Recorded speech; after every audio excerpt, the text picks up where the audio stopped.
कल मैं 2 लोगों से मिली। यूँ तो मैं बहुत सारे लोगों से मिलती हूँ, पर 2 ऐसे लोगों से जिनसे मेरी एक ही टॉपिक पे बात हुई। एक थी मैरिड और उन्होंने अपनी ही स्टोरी मुझसे बताई कि शादी के पहले उनका रिश्ता कैसा था, क्योंकि उनकी वो लव मैरिज थी। तो शादी से पहले उनका रिश्ता बहुत हैपनिंग था, क्योंकि लव स्टोरीज सबकी अच्छी ही होती है, स्टार्टिंग में तो स्पेशली अच्छी होती है। सो उनका कहना था कि शादी के बाद काफ़ी चेंजेस आए और अभी बहुत सारी चीज़ें वैसी नहीं रही जैसे शादी के पहले थी। और दूसरी मेरी एक फ्रेंड थी जिनसे मैं मिली और उनसे ऐसे ही हुई बातों बातों में पता चला कि अरेंज मैरिज में भी या फिर मैरिजेस में भी या फिर रियल लाइफ में भी लव स्टोरीज होती हैं, और ऐसी लव स्टोरीज जो फिक्शनल लाइफ में होती हैं। मैंने उनसे पूछा कि कभी कभी हमें अच्छा लगता है, जैसे हम फिक्शनल स्टोरी देखते हैं काइंड ऑफ के ड्रामा या फिर कहीं पे भी, तो हमें जो कहानियाँ अच्छी लगती है रियल लाइफ में ऐसा होता है क्या? तो उनका कहना था कि हाँ, ऐसा होता है, और उन्होंने मुझे कुछ कुछ बातें बताई। वो बात तो वहीं ख़त्म हो गई थी, बातों का सिलसिला वहीं रुक गया, बट ये बात मेरे जहन में रहा और उन्हीं उलझनों को व्यक्त करते हुए मैंने लिखा था कि मैंने उससे कहा था, मुझको ऐसा प्यार चाहिए जो किताबों में लिखा गया हो, किस्सों कहानियों में कहा गया हो, इतिहास बने न बने, मेरे दिल के लिए ख़ास बने। मुझे इस तरह चाहे जाना अच्छा लगता है, जैसे ख्वाब हो जिसमें तहजीब हो, नरमी हो, एक सुकून हो, बचपन हो, ख्वाहिश हो, ज़िंदगी हो।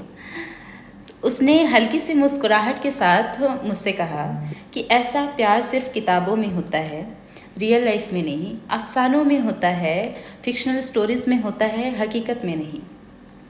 उस पर लगा शायद मेरी ख्वाहिश बचकानी है और शायद जो मैं मांग रही हूँ वो सिर्फ मेरी नादानी है। मैंने बात वहीं दफन कर दी, ख्वाहिश को कहानी में और जज्बात को अपने सीने में। फिर एक रात किताब के पन्ने पलटते पलटते ही रांझा से मुलाकात हुई, रोमियो जूलियट का दर्द महसूस हुआ, उन सब आशिकों की सदा सुनी जिनकी मोहब्बत आज भी मिसाल है। तब समझ आया कि हाँ, कहानियाँ कहानियों में ही खूबसूरत लगती है, मगर प्यार तो एक सलीका है। प्यार तो एक सलीका है, दिखाने का सही सलीका। प्यार तो सलीके का नाम है, उसे जताने का, निभाने का, महसूस कराने का सलीका। चाहे वो स्याही से लिखा गया हो या किसी की लरजती सांस में जिया गया हो, प्यार प्यार रहता है। एक एहसास, एक जज्बा, एक धड़कन। उसका हुस्न इस बात पर मुतालिक है कि हम उस एहसास को छूते कैसे हैं, बयां कैसे करते हैं, है ना, और निभाते कैसे हैं। चाहे लेखक की कलम से किसी साफे पर उतारा गया हो या किसी आम इंसान ने कांपते लफ्जों में कह दिया हो, प्यार तभी रोशन होता है जब कहने वाले के दिल में सच्चाई हो और हाथों में हुनर। क्योंकि अगर प्यार सिर्फ कहानियों में कामिल होता तो हर लव स्टोरी पे लिखी गई कहानी पर बनी मूवी जब हम देखने जाते हैं तो थिएटर हर बार हाउसफुल होता और हर मूवी ब्लॉकबस्टर होती, और हर किताब जो प्यार पर लिखी गई हो, हर किताब बेस्ट सेलर होती।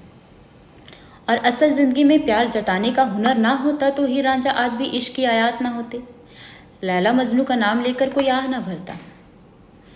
फिर समझ आया, प्यार लफ्ज़ों का मोहताज नहीं, एहसास का तलबगार है।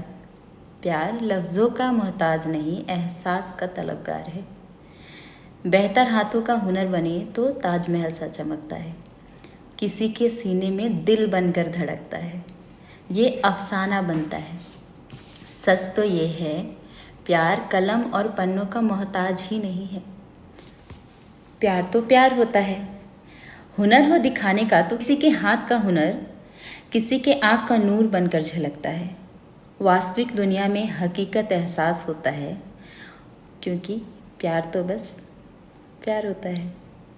बस इसे दिखाने का सलीका आना चाहिए, क्योंकि प्यार वाकई बस प्यार होता है।